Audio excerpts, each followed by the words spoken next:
Just trying to listen if she falls down.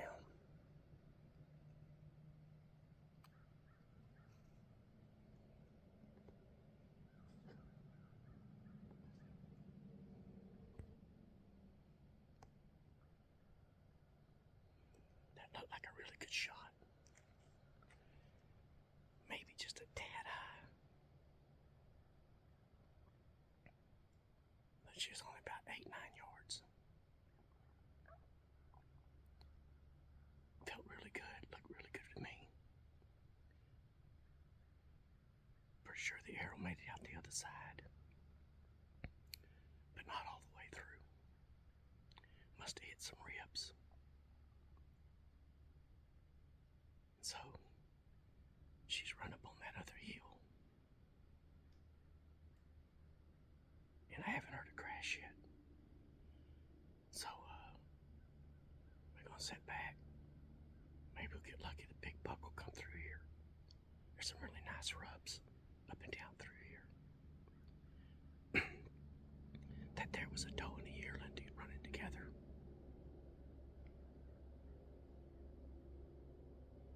We got rain coming in this afternoon, so I've got to get her before then.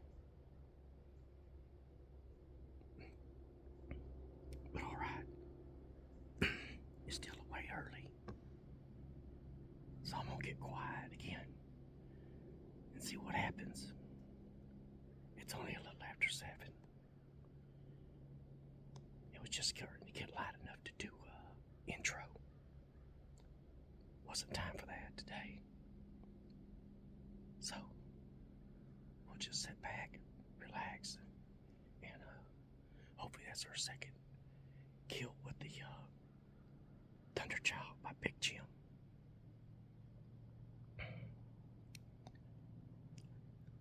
Well, I can give you a show around right quick. Then I'll turn you back on if anything comes by.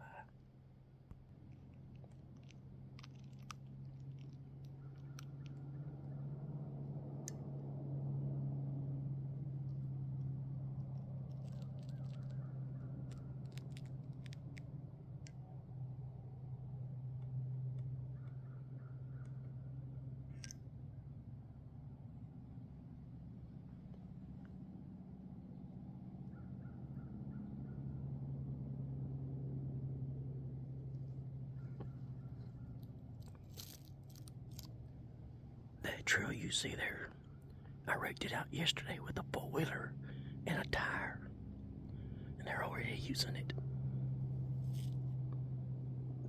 That allows me to get into my tree stand rather quietly, rather than walking on post-toasty leaves.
I'd like to keep sitting.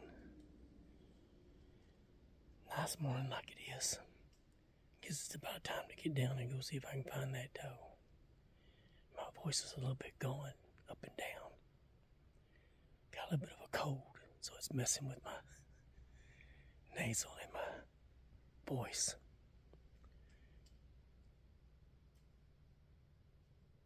And that yearling that you just seen, that was the same one. That was with that doe I shot this morning. It's been by about 3 different times. At least twice. It went up where that doe ran to and came back.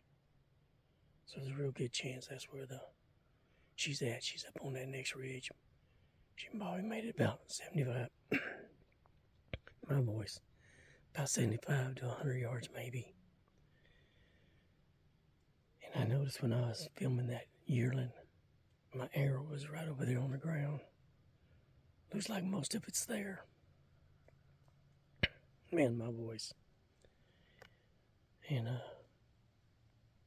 not seeing much there, but most of my arrow looks like it's there. I know I heard it snap when she went by that tree, but I didn't see it come out at the time. And the other thing I noticed after watching the film back is that I got the camera a little too close to me because it faded out when I got ready to shoot the doe. Focused in on my arrows instead of the doe. And when I initially started to draw the bow back, she had both feet together. But that wasn't the way she was when I released the arrow. She had the near shoulder back, covering up the lungs. And I may hit just a little tad high. But the buck that came through, that little forked horn, when he hit her trail, he followed her. So that's another good sign that she's over there. Plus, I've had crows come in 2 or 3 different times. And every time they open up right over there where she should be.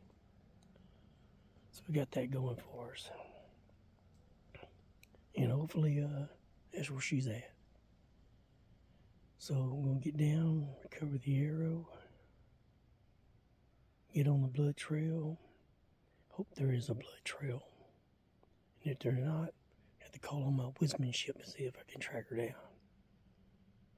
But I would think she's dead.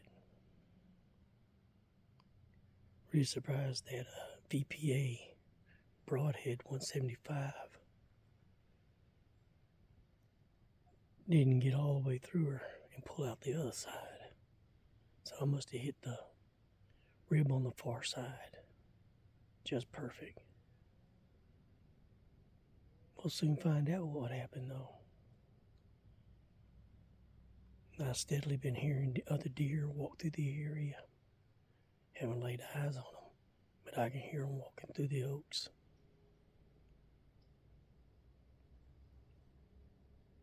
But it's almost 10 o'clock. And I should go ahead and get down and see if I can find that doe and get her out of here and get her taken care of. But all right. Talk to you in a bit.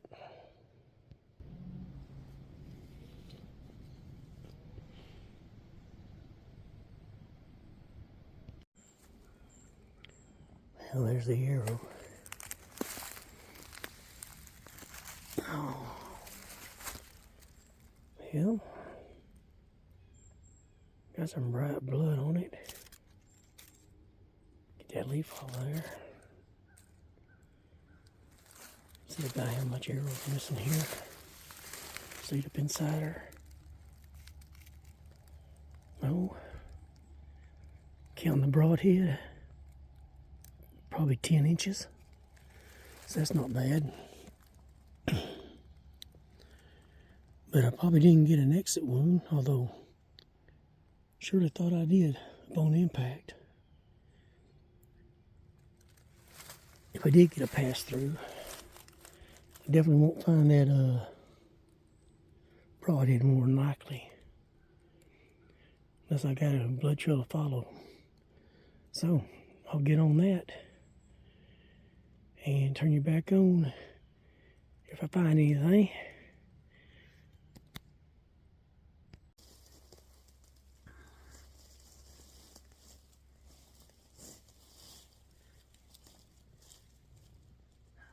Alright, folks. We found her. Yeah, she didn't leave much of a blood trail. A bit difficult to follow. But wide open woods helped me out. And she ran on a straight line. She made it right up on top of the next ridge, just like I thought. Maybe 75 yards, definitely not 100. And shot, like I said, back behind the shoulder, just a tad high. But apparently it took out the lungs. She was still bubbling when I walked up to her. Lifted her head, the blood stopped coming out, bubbles. I guess it settled back down inside her because I picked her up. But all right, that's number 2 on the year with the Thunderchild here. Not bad at all. And a big old doe too. She's just putting on her summer coat, or her winter coat. She's still got a little bit of summer hair here on top. But a really nice doe. Glad to have her. All right, about 10:30, maybe something like that. I gotta get her on out of here. Got a little white on her nose there. But all right, luckily I got a fire break right up here behind me. So I'll be able to bring the four-wheeler around and pick her up and get her on out of here. But came in right after daylight, barely lighting up to see. Probably about 7:10, 7:15. And gave me an 8-yard shot. A little higher than what I wanted to shoot her. And I didn't pay attention that she had stepped forward with that far leg. So instead of hitting her where I wanted to hit her behind the other shoulder. Should have just waited just a little bit for her to step one more time with that right leg. But all right, all worked out. Well, the wind's picking up. I think it's rain's starting to come in. But I think it's just the wind. We are supposed to get rain here in a couple of hours. So, we're going to get her taken care of and get on out of here. Thanks for watching.